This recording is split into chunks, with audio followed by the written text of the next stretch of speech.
Il y a des nuits qui ressemblent à des champs de bataille.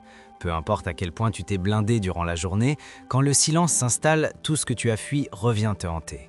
Le passé se glisse par les interstices de tes pensées, les doutes s'invitent sur ton oreiller, et les émotions que tu as ravalées sans les digérer se lèvent, telles des ombres. Là, tu es nu, sans armure, sans témoin, face au plus réel des combats, ton propre esprit. Parce que même si le monde dort, au-dedans, la guerre continue. Et c'est là que se joue la véritable paix intérieure. Pas dans les applaudissements, pas dans les likes, pas dans les instants de gloire. La vraie paix se mesure quand personne ne te regarde, quand tu ne joues plus pour les autres, quand il n'y a plus de masque à tenir ni de récit à construire. Elle se mesure quand tu fermes les yeux et qu'au lieu du repos, tu te retrouves face à tout ce que tu as remis à plus tard. Pourquoi ce qui est révolu te fait-il encore souffrir? Pourquoi n'arrives-tu pas à lâcher ce qui ne dépend pas de toi? Pourquoi as-tu l'impression de porter une vie que parfois tu n'as même pas choisie? C'est ici que le stoïcisme cesse d'être une simple idée pour devenir une arme. Parce que cette philosophie n'est pas faite pour orner les étagères de phrases inspirantes, elle est là pour être utilisée quand tout brûle, pour tenir bon quand la douleur menace de t'engloutir, pour que tu puisses respirer profondément et dire « cela ne va pas me briser ». Parce que oui, tu peux te sentir brisé, mais même brisé, tu peux rester debout. Beaucoup croient que la paix intérieure est un état de calme permanent, un havre où l'on accoste pour ne plus jamais souffrir. Mensonge. La vraie paix n'est pas l'absence de douleur, c'est la présence du contrôle. Ce n'est pas ne rien ressentir, c'est savoir quoi faire de ce que l'on me sent. C'est regarder en face ta tempête intérieure et décider de ne pas agir en victime, mais en maître de toi-même. Et cela ne s'apprend pas en lisant des pensées toutes faites. On l'apprend en tombant, en perdant le contrôle, en touchant le fond et en choisissant de se relever plus fort qu'avant. C'est pourquoi cette vidéo ne va pas te donner de solution magique. Elle ne va pas te dire que tout se règle avec une pensée positive, ni que tu dois réprimer ce que tu ressens. Je ne vais pas te parler de perfection, mais de pratique. De cet endroit où il est difficile de dormir parce que la tête ne s'arrête pas. De cet endroit où l'âme pèse. De là et seulement de là, on peut construire une paix véritable. Chaque point que nous allons voir est pensé pour la nuit, quand les bruits s'éteignent et que la seule voix qui reste est la tienne. Je ne vais pas te demander de faire taire cette voix, mais d'apprendre à la reprogrammer, pour que tu cesses d'être ton pire ennemi et deviennes ton plus grand allié. Parce que même si personne ne le voit, tu sais ce que tu portes en toi. Et si tu ne le ranges pas, cela finira par te dévorer.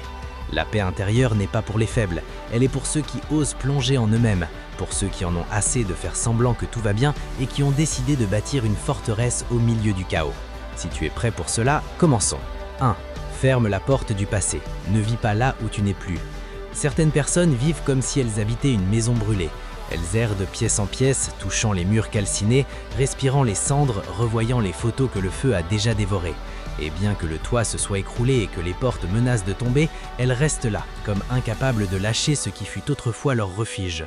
Mais ce n'en est plus un, il ne reste que des ruines, et ces ruines ne peuvent pas te protéger, elles ne peuvent que te piéger. C'est ainsi que beaucoup traversent la vie les yeux rivés au rétroviseur, trébuchant sur le présent parce qu'ils ne lâchent pas le passé. Fermer la porte du passé ne signifie pas oublier, effacer ou prétendre que la douleur n'a pas existé. Cela signifie accepter que tu n'es plus là, que tu ne peux pas vivre mentalement dans des endroits qui ont disparu. Pourtant, c'est ce que nous faisons. Nous rejouons des conversations terminées, nous ressassons des erreurs que nous ne pouvons pas changer. Nous nous torturons avec ce qui aurait pu être, avec ce que nous n'avons pas dit, avec ce qui n'a pas fonctionné comme nous l'avions espéré. Mais cette obsession n'est pas de la réflexion, c'est de l'auto-tromperie. C'est le mécanisme que nous utilisons pour ne pas avancer. Et bien que cela puisse sembler une manière de mieux comprendre ce qui s'est passé, bien souvent nous revivons ces moments pour nous punir, pour continuer à nous blâmer, pour maintenir en vie une partie de nous que nous aurions dû laisser partir. Le stoïcisme est clair, tu n'as aucun pouvoir sur le passé, seulement sur ton interprétation du passé. Tu ne peux pas revenir en arrière et changer ce que tu as fait ou ce qu'on t'a fait, mais tu peux décider si tu vas le traîner comme une chaîne ou le transformer en élan. Car le passé, lorsqu'on le regarde avec sagesse, devient une force, mais lorsqu'on l'embrasse depuis la douleur, il devient une prison. Et tu n'es pas ici pour vivre enfermé par ce que tu ne peux plus toucher. Beaucoup craignent l'oubli, comme si lâcher prise était une trahison de leur histoire. Mais c'est tout le contraire. Lâcher prise, c'est honorer l'apprentissage, c'est reconnaître que cela a déjà rempli son rôle. Tout ce qui a été important n'a pas besoin de rester éternellement. Il y a des cycles qui se terminent avec dignité et des silences qui valent 1000 explications. Mais cela demande du courage, car lâcher prise n'est pas facile, surtout quand le passé nous donnait une identité. Qui es-tu sans ce souvenir qui te définissait tant? Qui es-tu sans cette blessure que tu utilisais comme bouclier? Qui es-tu sans cette histoire que tu racontais sans cesse pour justifier ta douleur? Le problème n'est pas le passé, c'est la façon dont tu te relates à lui. Si chaque nuit tu ressasses ce que tu as perdu, ce qui n'a pas marché, ce qui t'a manqué, tu ne te reposes pas, tu rouvres des blessures. Et ainsi, aucune paix ne peut se construire. L'esprit a besoin de savoir que la journée est terminée, que hier n'a plus de pouvoir, que aujourd'hui tu peux recommencer. Mais si tu refuses de fermer cette porte, alors chaque jour sera une répétition émotionnelle de ce qui a déjà été. Et cela, plus qu'une souffrance, est une forme lente de destruction intérieure. Le stoïcisme ne te demande pas de réprimer, il te demande de diriger. Il ne s'agit pas d'ignorer ce qui s'est passé, mais de prendre le contrôle de la façon dont tu l'utilises. Demande-toi, est-ce que cela me renforce ou est-ce que cela me vide? Est-ce que je grandis à partir de ce souvenir ou est-ce que je revis simplement une douleur qui n'a plus de sens? Car si tu ne te transformes pas, tu stagnes, et la stagnation est le terreau fertile de l'anxiété, de la tristesse et de la culpabilité. La première étape vers la paix intérieure est de déclarer fermement « je ne suis plus là ». Parfois, cela nécessite une conversation en suspens, un pardon que tu n'as pas reçu mais que tu décides de t'accorder, une lettre que tu n'enverras jamais, une promesse que tu te fais devant le miroir. Et d'autres fois, il ne s'agit pas de faire quoi que ce soit d'autre que de décider, car il y a des blessures qui ne guérissent pas avec des actions, mais avec de la détermination, avec l'acte conscient de ne plus nourrir ce qui te fait du mal. Tu choisis si ton histoire est une ancre ou un tremplin. Fermer la porte du passé n'est pas un événement unique, c'est une habitude. Dire chaque nuit à ton esprit que tu n'as pas besoin de retourner là-bas pour comprendre qui tu es. C'est te rappeler que ta valeur n'est pas dans ce que tu as perdu, mais dans ce que tu fais aujourd'hui de cette souffrance. C'est écrire une nouvelle page sans être constamment en train de corriger la précédente. Et c'est aussi avoir le courage de regarder vers l'avant sans peur, même si tu n'as pas une idée claire de ce qui vient, mais en sachant que là où tu es maintenant, il y a déjà du pouvoir, il y a déjà du choix, il y a déjà de la liberté. Beaucoup vivent en attendant que quelqu'un du passé revienne fermer ce qui est resté ouvert. Mais parfois, la clôture ne vient pas de l'extérieur. Parfois, elle est interne et tu dois décider de mettre un point final au chapitre. Non pas parce que tu ne t'en soucies pas, mais parce que tu mérites d'avancer. Parce que tu gaspilles le présent à attendre des explications qui ne viendront peut-être jamais. Parce que tu perds ton énergie à soutenir des souvenirs qui ne font que t'épuiser. Et parce que si tu veux la paix, tu ne peux plus continuer à vivre dans une maison en ruine. Ce soir, quand le silence arrivera, ne répète pas le rituel de revoir tout ce qui t'a brisé. Ne donne pas plus d'espace à ce qui n'est plus là. Fais-toi une faveur et dis à voix basse « Merci pour ce que tu as été, mais je ne vis plus là ». Ferme cette porte, non pas avec colère, non pas avec rancœur. Ferme-la avec respect, avec fermeté, avec dignité. Parce que la paix intérieure commence quand tu décides de déménager émotionnellement dans le présent, quand tu choisis de construire sur un terrain neuf et non sur des décombres. Et parce que même si personne ne le comprend, tu sais que tu ne peux plus continuer à vivre dans une maison en ruine. Aujourd'hui, enfin, tu peux en sortir. 2. Rends les armes face à ce qui ne dépend pas de toi. Certains traversent l'existence comme des soldats épuisés par une guerre déjà perdue. Les poings serrés, les dents crispées, l'esprit saturé de plans pour contrôler l'incontrôlable. Ils luttent contre le temps, contre les décisions des autres, contre le passé, contre l'avenir, contre tout ce qui ne se plie pas à leur volonté.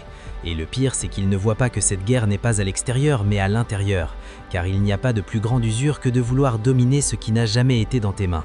C'est comme crier à la mer pour qu'elle cesse de te mouiller, comme blâmer le vent d'avoir changé de direction, comme s'énerver contre la pluie parce qu'elle tombe le jour de ton anniversaire. Cela paraît absurde, et pourtant nous le faisons tous les jours, portant la frustration de vouloir que le monde s'adapte à nos désirs, comme si nous étions des dieux oubliés. Le stoïcisme n'est pas une invitation à la résignation, c'est un acte de puissance. Il te dit fermement « ceci, tu peux le contrôler, cela, tu ne le peux pas. Cesse de gaspiller ton âme pour ce qui ne t'appartient pas. » C'est une ligne claire qui sépare la souffrance nécessaire de la souffrance inutile. Car oui, il y a des douleurs inévitables, la perte, la déception, la trahison, mais il y en a d'autres qui sont optionnelles. Insister pour changer quelqu'un qui ne veut pas changer, espérer que les autres agissent comme toi, penser que tout se déroulera selon tes plans. Ce sont des douleurs que tu choisis, même si cela n'en a pas l'air. Et c'est pourquoi le premier pas vers la paix est d'arrêter de te battre dans des batailles qui n'ont pas de sens. Beaucoup confondent le fait de rendre les armes avec le fait de se rendre à la vie. Mais ici, il ne s'agit pas d'abandon, mais de lâcher l'arrogance de vouloir contrôler ce qui ne t'appartient pas. Et oui, c'est de l'arrogance, même si elle se déguise en inquiétude, en amour ou en responsabilité. Car au fond, lorsque tu es obsédé par l'extérieur, tu affirmes que tu sais mieux que la vie comment les choses devraient se passer. Et ce n'est non seulement un fardeau, mais aussi un fantasme dangereux. car chaque fois que quelque chose échappe à ton contrôle, tu le vis comme un échec personnel, et alors tu te blâmes, tu te fâches, tu t'épuises. Rendre les armes n'est pas de la faiblesse, c'est de l'intelligence. C'est savoir où placer ton énergie. C'est comprendre qu'il y a des choses que tu peux transformer de l'intérieur, mais d'autres que tu dois accepter pour ne pas te briser. C'est comme le navigateur qui sait qu'il ne peut pas commander au vent, mais qu'il peut ajuster ses voiles. Car si tu t'accroches à l'incontrôlable, tu finiras frustré, vidé, amer. Et ce n'est pas parce que le monde est injuste, mais parce que tu as décidé de lutter sur un terrain où tu n'as jamais été de pouvoir. Il y a des gens qui tombent malades à force de vouloir tout maîtriser, qui ne dorment pas s'ils n'ont pas de réponse, qui ne vivent pas si les choses ne se passent pas comme espéré, qui sont obsédés par chaque détail comme si leur valeur en dépendait. Mais ils ne voient pas qu'en agissant ainsi, ils renoncent à leur propre paix. Et tout ça pour une illusion, car le contrôle absolu n'existe pas, même pas sur soi-même en permanence. Comment pourrais-tu contrôler les autres si tu ne peux pas toujours contrôler tes propres pensées? Comment contrôler l'avenir si tu ne sais même pas ce qui se passera demain? Ce besoin de tout mesurer, de tout régler, de tout surveiller, ne fait que révéler une peur, la peur de lâcher. Il y a des nuits qui ressemblent à des champs de bataille. Peu importe à quel point tu t'es blindé durant la journée, quand le silence s'installe, tout ce que tu as fui revient te hanter. Le passé se glisse par les interstices de tes pensées, les doutes s'invitent sur ton oreiller, et les émotions que tu as ravalées sans les digérer se lèvent, telles des ombres. Là, tu es nu, sans armure, sans témoin, face au plus réel des combats, ton propre esprit. Parce que même si le monde dort, au-dedans, la guerre continue. Et c'est là que se joue la véritable paix intérieure. Pas dans les applaudissements, pas dans les likes, pas dans les instants de gloire. La vraie paix se mesure quand personne ne te regarde, quand tu ne joues plus pour les autres, quand il n'y a plus de masque à tenir ni de récit à construire.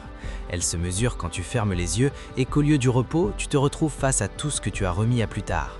Pourquoi ce qui est révolu te fait-il encore souffrir? Pourquoi n'arrives-tu pas à lâcher ce qui ne dépend pas de toi? Pourquoi as-tu l'impression de porter une vie que parfois tu n'as même pas choisie? C'est ici que le stoïcisme cesse d'être une simple idée pour devenir une arme. Parce que cette philosophie n'est pas faite pour orner les étagères de phrases inspirantes, elle est là pour être utilisée quand tout brûle, pour tenir bon quand la douleur menace de t'engloutir, pour que tu puisses respirer profondément et dire « cela ne va pas me briser ». Parce que oui, tu peux te sentir brisé, mais même brisé, tu peux rester debout.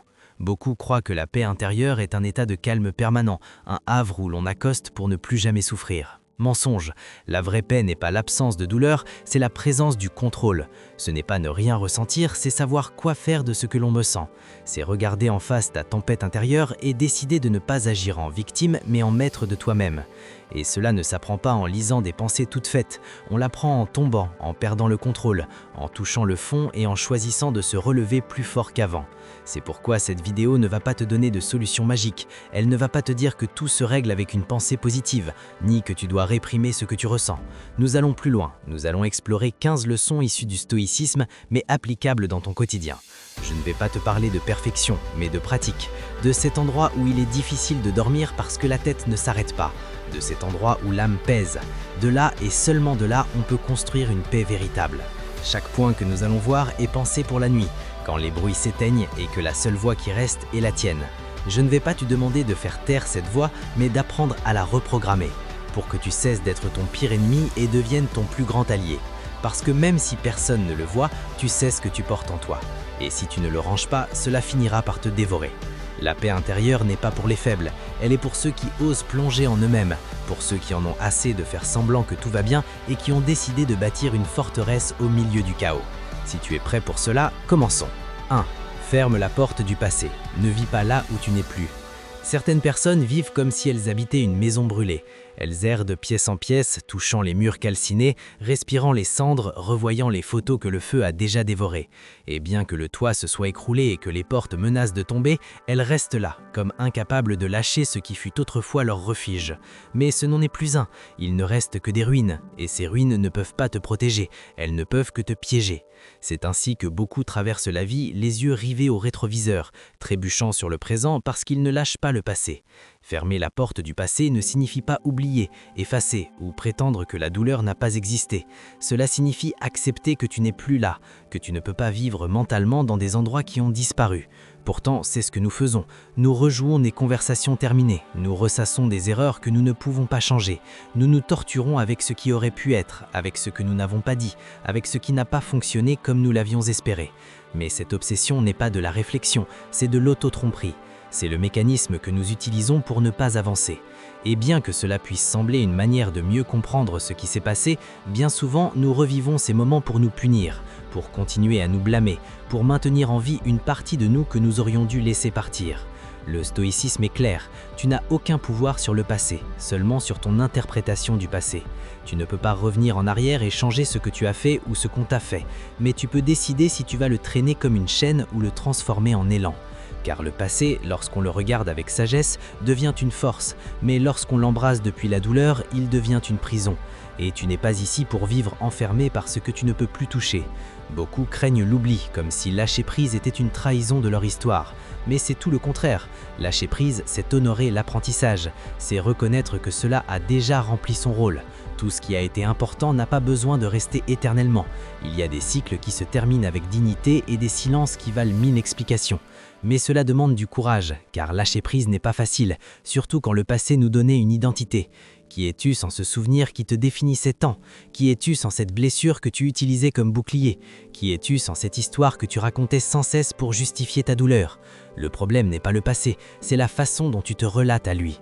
Si chaque nuit tu ressasses ce que tu as perdu, ce qui n'a pas marché, ce qui t'a manqué, tu ne te reposes pas, tu rouvres des blessures. Et ainsi, aucune paix ne peut se construire. L'esprit a besoin de savoir que la journée est terminée, que hier n'a plus de pouvoir, que aujourd'hui tu peux recommencer. Mais si tu refuses de fermer cette porte, alors chaque jour sera une répétition émotionnelle de ce qui a déjà été. Et cela, plus qu'une souffrance, est une forme lente de destruction intérieure. Le stoïcisme ne te demande pas de réprimer, il te demande de diriger. Il ne s'agit pas d'ignorer ce qui s'est passé, mais de prendre le contrôle de la façon dont tu l'utilises. Demande-toi, est-ce que cela me renforce ou est-ce que cela me vide? Est-ce que je grandis à partir de ce souvenir ou est-ce que je revis simplement une douleur qui n'a plus de sens? Car si tu ne te transformes pas, tu stagnes, et la stagnation est le terreau fertile de l'anxiété, de la tristesse et de la culpabilité.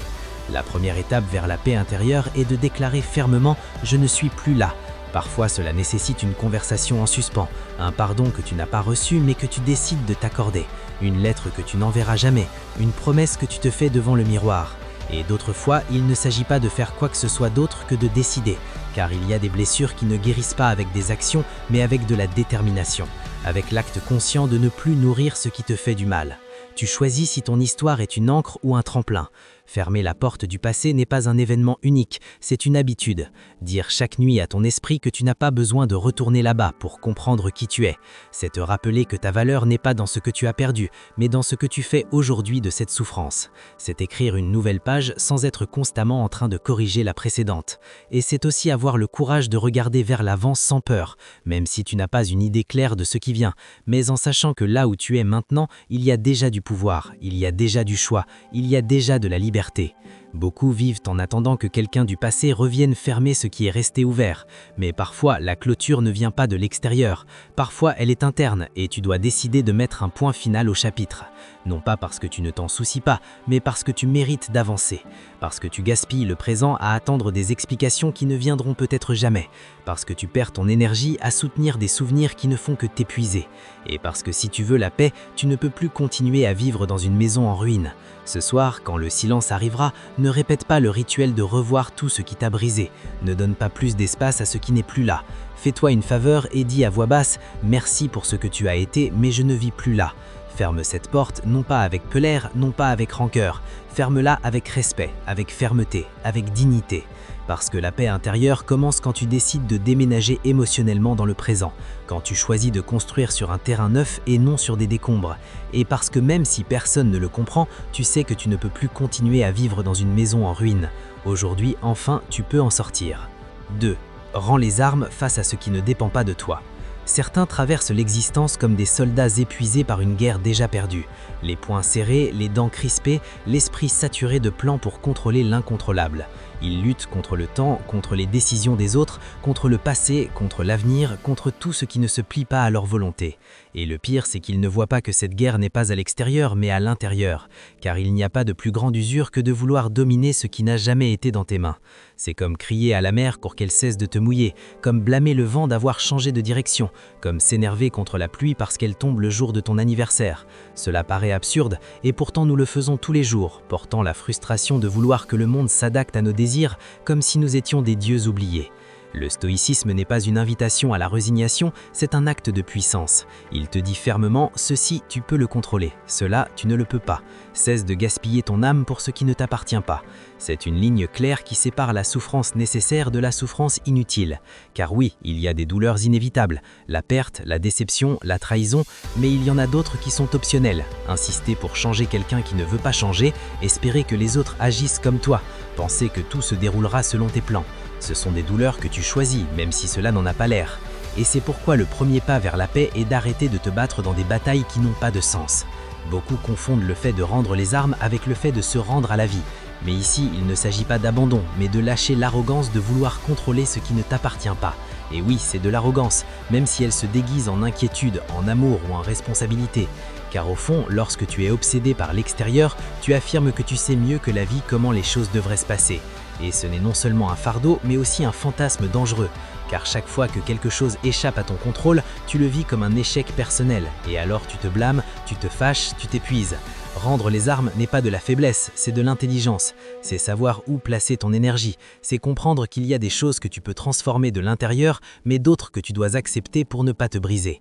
C'est comme le navigateur qui sait qu'il ne peut pas commander au vent, mais qu'il peut ajuster ses voiles. Car si tu t'accroches à l'incontrôlable, tu finiras frustré, vidé, amer. Et ce n'est pas parce que le monde est injuste, mais parce que tu as décidé de lutter sur un terrain où tu n'as jamais été de pouvoir. Il y a des gens qui tombent malades à force de vouloir tout maîtriser, qui ne dorment pas s'ils n'ont pas de réponse, qui ne vivent pas si les choses ne se passent pas comme espéré, qui sont obsédés par chaque détail comme si leur valeur en dépendait.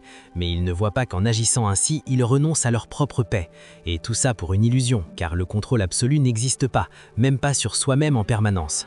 Comment pourrais-tu contrôler les autres si tu ne peux pas toujours contrôler tes propres pensées? Comment contrôler l'avenir si tu ne sais même pas ce qui se passera demain?